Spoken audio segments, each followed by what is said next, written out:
Lahore high court نے ضلعی عدلیہ کو نیشنل جوڈیشل پالیسی کی روشنی میں حکم امتناعی کی نئی درخواستوں پر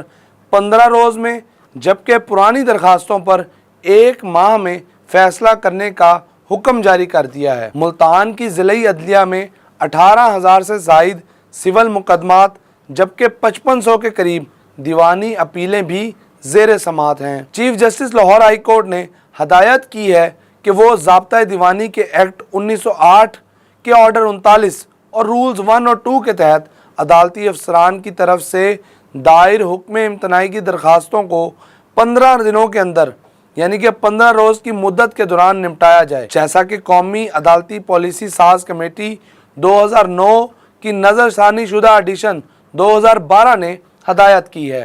اسی طرح تمام دیوانی اپیلیں جن میں حکم امتناعی کے معاملات سی پی سی شامل ہیں، جو سی پی سی کے سیکشن 104 کے تحت جبکہ سی پی سی کے پہلے شیڈول کے آرڈر 43 کے رول نمبر 1 کے ساتھ پڑھا جاتا ہے۔ اسی طرح تمام دیوانی اپیلیں جن میں حکم امتناعی کے معاملات شامل ہیں، جو سی پی سی کے سیکشن 104 کے تحت دائر ہیں، جنہیں سی پی سی کے پہلے شیڈول کے آرڈر 43 کے رول نمبر 1 کے ساتھ پڑھا جاتا ہے اور جو 3 ماہ سے زائد عرصے سے زیر التوا ہیں، ان کا فیصلہ 1 ماہ کے اندر یقینی طور پر کیا جائے۔ مراسلے میں جاری ہدایات پر عمل درآمد کر کے رپورٹ 1 ماہ بعد ہائی کورٹ کو جمع کرانے کی بھی ہدایت کی گئی ہے۔